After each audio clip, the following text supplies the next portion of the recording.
Dear viewers, this is an educational video prepared for teaching learning purposes of a course titled Building Services 1 offered by School of Architecture and Landscape Design at Sri Mata Vaishno Devi University for Bachelor of Architecture program.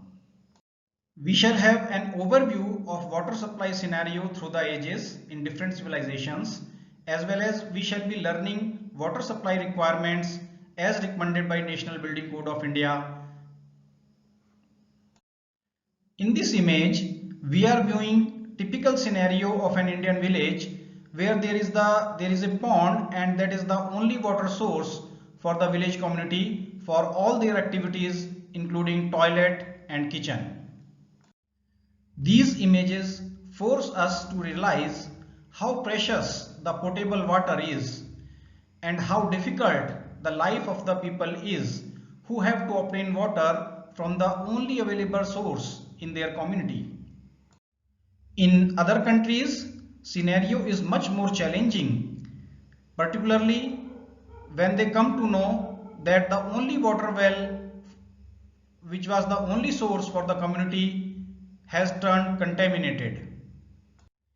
In many villages and communities in India, groundwater is the only source which is to be obtained by the common community stand post installed by the local authorities or by the government agencies, and entire community of about 400-500 people, they have to obtain water from this common stand post. In hilly areas, people have no other option but to depend on rainwater collected in some low-lying areas or in some water ponds, and they have to use that particular water only round the year, irrespective of the quality of water, which is very much visible in this image. This is the Great Path at Mohenjo-daro of Indus Valley Civilization, which existed about 5,000 years back from now. People were very conscious that time also that how to obtain water from nature and how to preserve it judiciously, how to use it judiciously. And this is the public bath meant for public use, and they had developed systems so that it is filled properly through the wells and it is drained for periodic cleaning. Water supply and sanitation were the remarkable features of Indus Valley civilization cities, where they had developed water supply and sanitation systems for their entire cities. The drains were laid on both sides of the roads, and there were sedimentation chambers at certain intervals or at the junctions of the drains, so that some garbage or the settled particles or gravel is collected and there is no obstructions in the smooth flow of drains.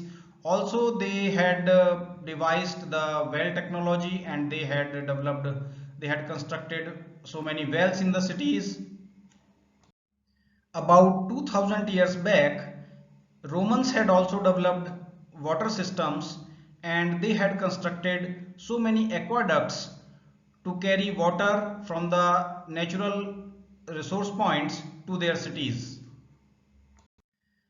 Concrete technology and ancient Roman aqueducts, they are particular features of Roman civilization.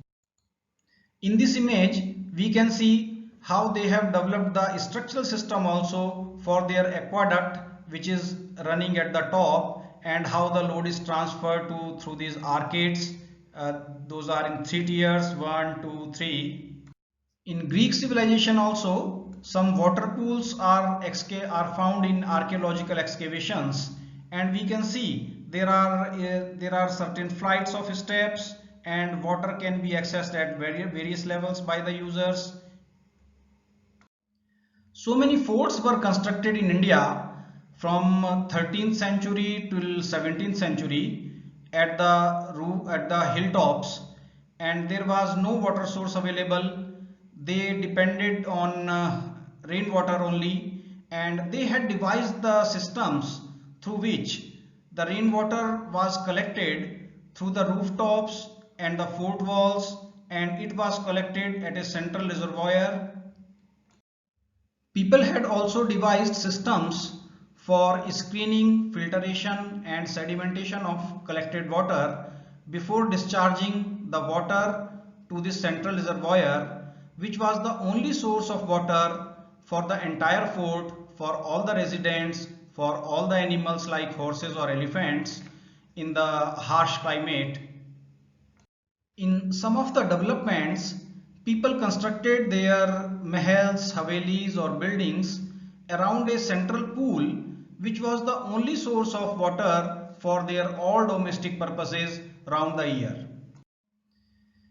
In Rajasthan and Gujarat region, where climatic conditions are very harsh and annual rainfall level is very low and water is really scarce, so people had designed these stepped wells to cater to the needs of a particular region and community.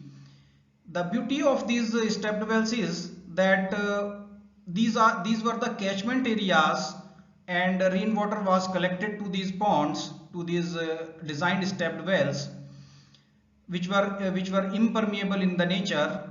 However, their capacity was huge and water could be assessed at different levels using these steps.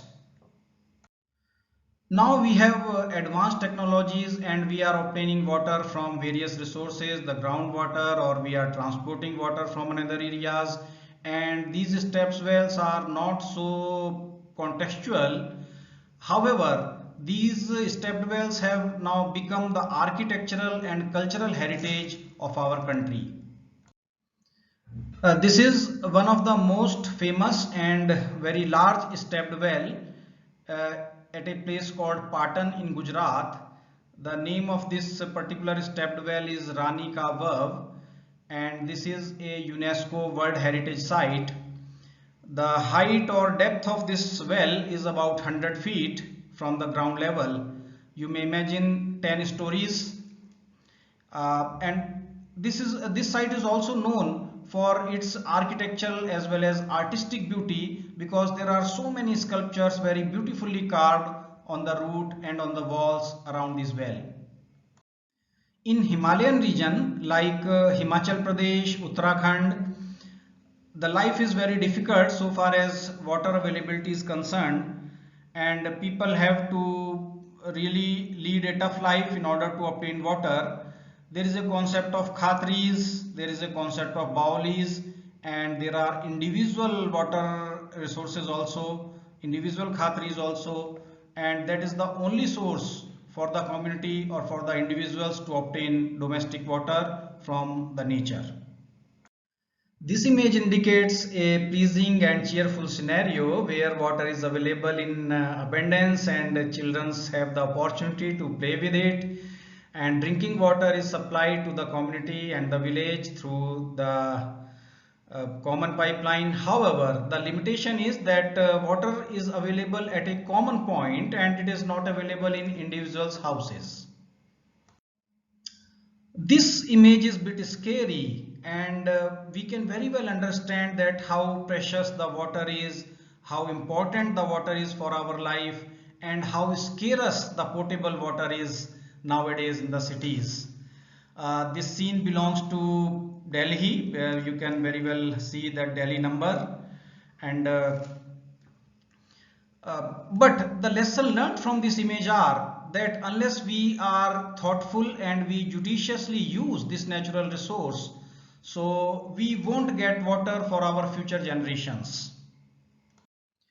After having reviewed the water supply scenario through the ages in different civilizations and different time periods, each one of us should be thankful to the God that we are getting water in our taps, perhaps round the clock, at our place of stay and at our place of work.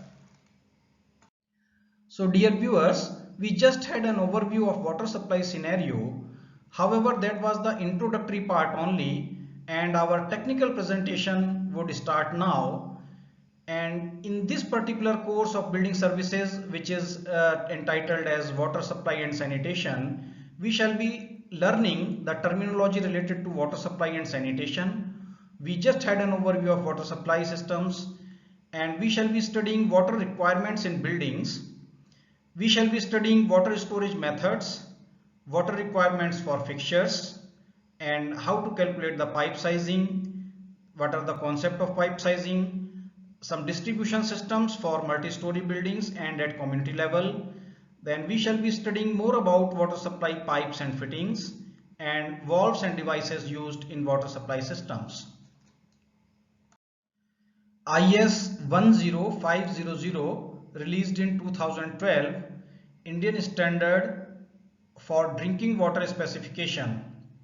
You must remember this particular code number and the title number. It is available free on internet resources. Each one of you must download it and must go through it. This particular Indian Standard specifies the content of impurities in the potable water, and there are about 40 such parameters which are indicated in this particular Indian Standard, together with a list of toxic substances, and even a very small quantities of these toxic substances is not at all permissible in potable or drinking water.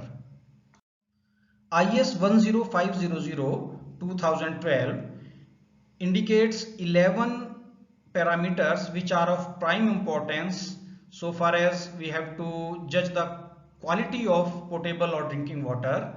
The very first one is pH, and pH should be 6.8 and 8.5, and there is no relaxation allowed beyond these limits. Turbidity should be 1 on that scale. TDS should not be more than 500.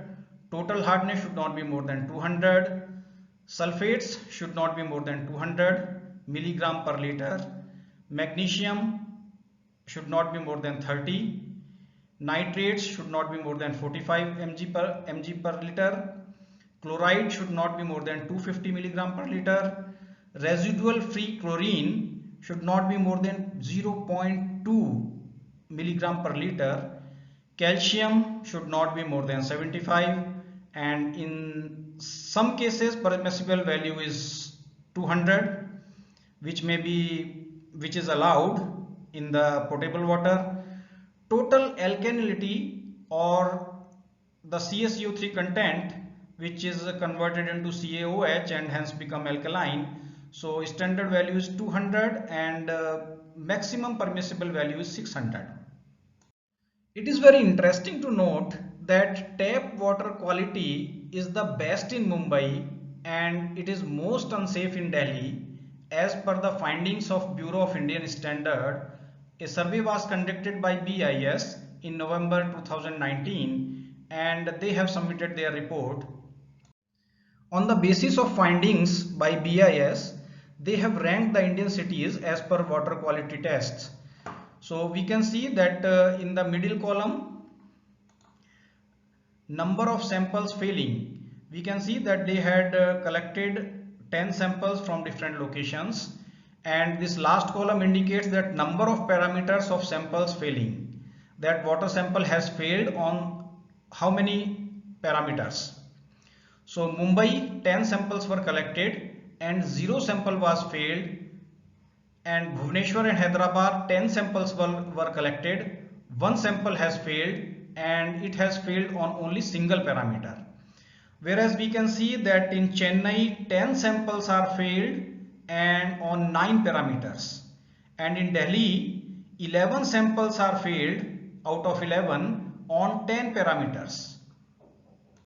I am sure that we have got some insight about the parameters on which we use to evaluate the quality of drinking water. And now onwards we shall be discussing the water supply requirements as per National Building Code of India.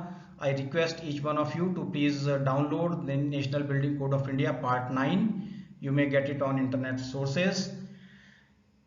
As per National Building Code of India, a minimum of 70 to 100 liters per head per day may be considered adequate for domestic purposes. As a general rule, the following rates per capita per day may be considered minimum for domestic and non-domestic needs.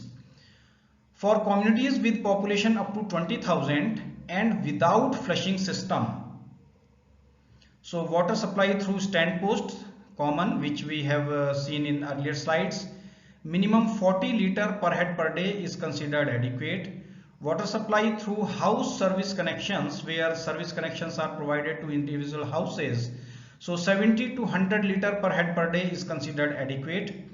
For communities with population 20,000 to 1 lakh population, together with full flushing systems available in their toilets, water requirement is considered 100 to 150 liter per head per day, or we used to say per capita per day. For communities with population above 1 lakh, together with full flushing systems in their toilets, the water requirement is determined as 150 to 200 liter per capita per day. So it is inferred that value of water supply requirement given as 150 liters per head per day to 200 liters per head per day, which may be reduced to 135 liter per head per day for LIG and economically weaker sections, depending upon prevailing conditions. And out of the 150 or 200 liters per head per day, 45 liters per head per day may be taken for flushing requirements and the remaining quantity for other domestic purposes. So lesson learnt are that whenever we are determining water requirement for a particular apartment building or for a particular community, so we must consider a figure 135 liter per head per day, no lesser than 135 liter per head per day, but we can also consider, depending on the status, social status, so far as their income strata is concerned, 150 to 200 liters per head per day. For LIG and EWS, which is basically the 1 BHK up to 1 BHK flats, we can consider 135 liter per head per day. For 2 BHK and 3 BHK, we must consider 150 and 200 liter per head per day accordingly. In this table of NBC, water requirements for buildings other than residences are mentioned. For factories where bathrooms are required or provided, the water requirement is 45 liter per head. Factories where no bathrooms are required or provided, the water requirement is reduced to 30 liter per head per day. For hospitals where number of beds are up to 100, water requirement is 340 liter per head per day, basically the number of beds there. And for hospitals where number of beds exceed 100, it may be 150 or 200 bedded or 300 bedded hospital, so water requirement should be considered 450 per head or per bed. For nursing homes and medical quarters, the water requirement is 135 liter per head per day. For hostels of boys and girls in the institutions, 135 liter per head per day is considered adequate. For hotel up to 4-star, water requirement is 180 liter per head per day. For hotel requirements 5-star and above, water requirement is 320 liter per head per day. For office buildings where only toilets are provided for staff, so 45 liter per head per day is considered adequate. For restaurants, 70 liter per seat is considered adequate. For cinema hall, concert hall or theatres, 15 liter per seat is considered adequate. For schools, those are day schools where no boarding facility or no residential facility is provided, water requirements is considered 45 liter per head. And for boarding school where hostels or residential facilities provided, the water requirement is 135 liter per student per day. And water requirement for visitors may be added as 15 liter per head per day, depending on the number of visitors visiting that particular facility in a day. Apart from the domestic and office supply and water supply for other than residential buildings, for large buildings like cinema halls or malls and large office buildings, water supply for firefighting purposes is also separately specified by National Building Code of India in part 4, that is fire and life safety, and it is very clearly mentioned that provision shall be made by the owner of the building. Provision shall be made by the owner of the building for water supply requirements for firefighting purposes within the building, depending upon the height and occupancy of the building in conformity with the requirements laid down in part 4 fire and life safety. And for buildings which we generally observe like office buildings or malls or cinema halls, so suggested capacity is 20 kiloliter, and even in residential colonies or apartment buildings 20 kiloliter water should be available in addition to the water for their domestic needs. And this capacity is known as fire reserve, which shall be utilized only in case of fire hazard. And capacity more than 20 kL may be required for the buildings where high fire hazard is envisaged, in chemical industries or in pharmaceutical industries or in godowns or warehouses. Dear students, we had an overview of water supply scenario through the ages in different civilizations. Also, we have learned water requirements for residential and non-residential buildings as recommended by National Building Code of India. And I request each one of you to please remember all these figures, and these figures must be at your fingertips and you may be in a position to recall at any point of time. For example, we need 45 liters per head per day for office buildings, and we can determine water requirements for a 4-star hotel by using the figure 180 liters per head per day. So like that, for if we are designing a restaurant, so we can determine the tank size for that particular restaurant by considering 70 liter per seat. So I hope that the contents delivered in this video are clear, and however you can again replay this video and can understand in a better manner. So thank you very much for viewing, and in next videos we shall be discussing the terminology related to water supply, various fittings and fixtures and valves and water distribution systems. So all the best for your study.